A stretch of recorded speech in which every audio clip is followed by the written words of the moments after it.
"You're not my uncle, you're my family."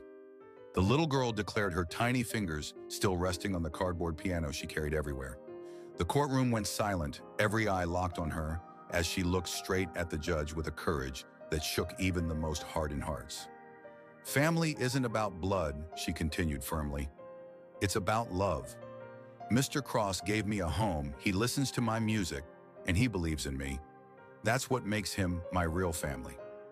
In that single moment, Nathaniel Cross, the ruthless billionaire who thought money could buy everything, felt his world collapse and rebuild all at once. A child's words spoken with unshakable truth carried more weight than any lawyer's argument. What happened next would decide not only her fate but his own in ways no fortune could ever change. Stay with me because the decision will leave you breathless. It was the kind of December night when the wind off Boston Harbor seemed sharp enough to cut through bone. Nathaniel Cross, one of the most feared and admired business magnates in the city, strode down Tremont Street with his coat collar turned up against the bitter air. His reputation preceded him everywhere: brilliant, merciless, untouchable. Tonight he was headed to a late meeting that promised to bring another multi-million-dollar expansion to his empire. But fate had prepared a different appointment. On the steps of the Harbor Light Cafe, he spotted a girl no older than 7 or 8. She was huddled inside a threadbare coat, her dark hair whipping across her face in the wind. Spread across her knees was not a real instrument, but a piece of cardboard marked with uneven black and white lines, a child's imitation of piano keys. Her small fingers moved across it with haunting precision, as though she were conjuring music only she could hear. Nathaniel almost passed her by. Street performers, beggars, clever little scams, he had seen it all. But there was something unsettling about the focus in her eyes. He stopped, irritated at himself, and asked curtly, "What are you doing?" She looked up, her gaze sharp and calm, far too steady for someone her age.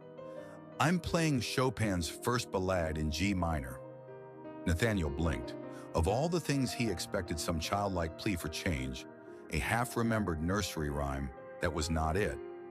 He gave a short laugh, cold and dismissive.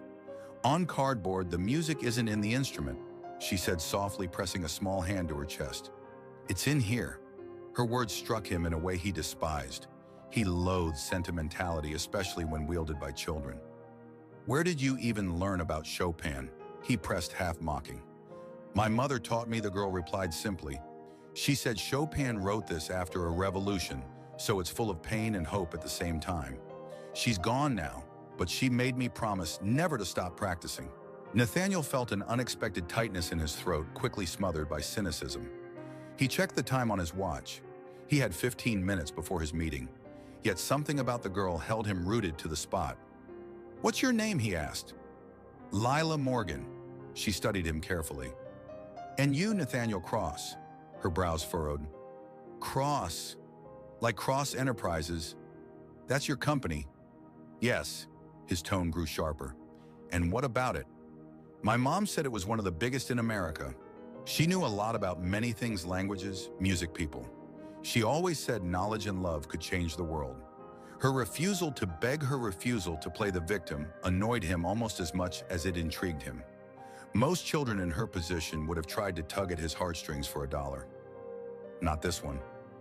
"You really think you'll ever be more than a girl with cardboard?" he asked, voice edged with challenge. "The world doesn't reward dreamers. Without money connections or the right family, you'll be crushed." Lila tilted her head. "Do you play piano?" "No," he snapped. "Then how do you know what talent really is?"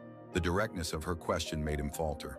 For a moment he saw not a child but an equal staring back at him, unafraid. Then, driven by an impulse he couldn't name, Nathaniel said, "Prove it." "I have access to the Silverwood Conservatory down the street. If you can really play this Chopin piece, if you astonish me, I'll give you more than just lessons. I'll give you a future, a home, even a family." Lila's eyes widened, but she didn't back down. "And if I fail, then you forget music. Find something more practical." A silence hung between them, broken only by the howl of the winter wind. Then Lila folded her cardboard piano, carefully tucked it under her arm, and said firmly, "Deal. But I won't just play Chopin. I'll play so you finally understand music isn't foolishness. It's truth." Half an hour later, Nathaniel sat in the grand but empty hall of Silverwood Conservatory. For the first time in years, he had canceled a meeting.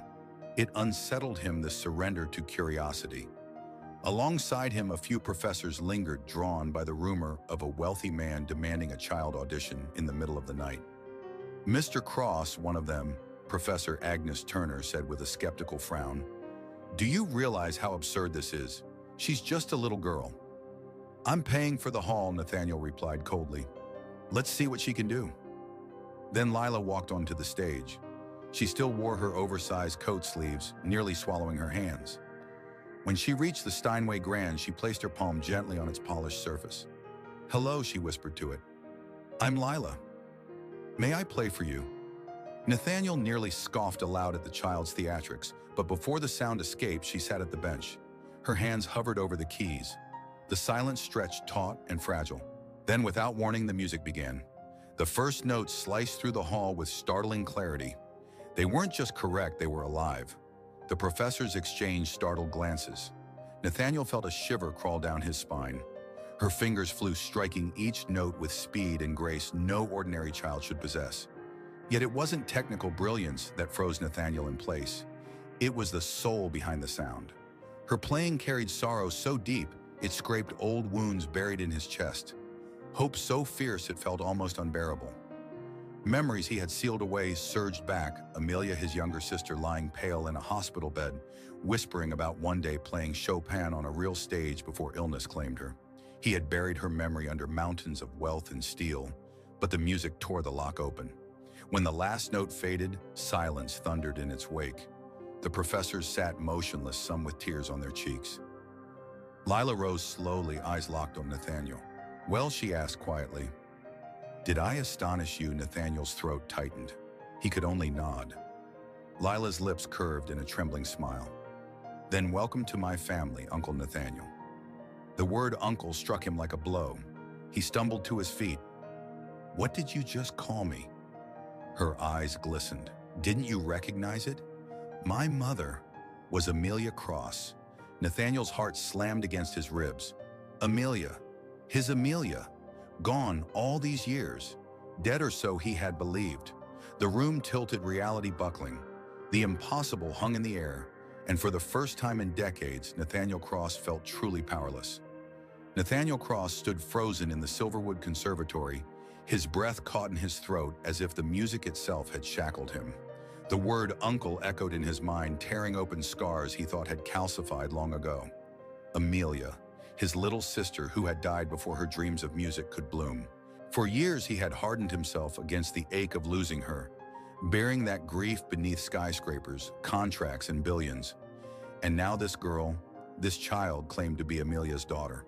His chest tightened, his rational mind clawing for explanations. Impossible, he thought. Amelia couldn't have had a child. She was gone before she ever could. Yet standing on that stage was a living, breathing contradiction. Lila's dark eyes held not only innocence, but something familiar, something hauntingly like Amelia's determination. "Prove it," Nathaniel whispered hoarsely. "Tell me how this is possible." Lila's gaze didn't waver. "My mom was Amelia Cross. She didn't die like everyone believed. She survived but kept her distance. She told me she had a brother once, brilliant but broken by grief. She said you buried love under steel and money. She didn't want to disturb your life, but before she died, she made me promise to find you." The hall was silent except for the creak of the old wooden benches as the professors shifted uncomfortably. Nathaniel's hand trembled as he pulled out his phone, scrolling to the one photo he'd kept hidden for decades. It was him at 14, his arm around Amelia's shoulders, her small hands clutching sheet music. He held it up. Lila walked down from the stage, peering at the photo with a tearful smile. "That's her, just younger. That's my mom." Nathaniel staggered back a step, his vision blurring. He wanted to believe, but suspicion crawled in his gut. It was too convenient, too perfectly timed. Could this be some elaborate trick to worm into his fortune? Before he could speak, Professor Turner placed a trembling hand on his arm. "Mr. Cross, I've taught for 30 years, and I've never heard a child play with such brilliance. If this girl says she's your kin, I think you already know the truth." But the truth had a price, and Nathaniel knew that if he accepted Lila, his carefully constructed empire could crack wide open. Still, the sound of her Chopin lingered in his bones like a brand. 2 days later, Nathaniel sat in his glass-walled office overlooking the frozen Charles River. His empire pulsed around him, phones ringing, executives, bustling deals waiting to be signed. Yet all he could think about was the child who had walked into his life with cardboard keys and shattered everything. His desk phone buzzed. Mr. Cross, his secretary, said, "There's a man here to see you. Claims it's urgent. A Mr. Peter Lawson." Nathaniel frowned. "Who?" The door opened before he finished. A tall, wiry man in his 60s stepped in, his coat threadbare, but his eyes sharp with kindness. In his hands, he carried a weathered folder. "I'm Peter," he said quietly, "Lila's guardian. I thought it was time we met." Nathaniel studied him with cool suspicion. "And what exactly do you want from me?" "Nothing," Peter replied firmly, "except for you to know the truth." He set the folder on Nathaniel's desk and pushed it forward. Inside were documents, Amelia's medical records, her marriage license, photos of her with a baby in her arms. And in every one, Nathaniel saw his sister's eyes, her smile, her music sheet stacked in the background.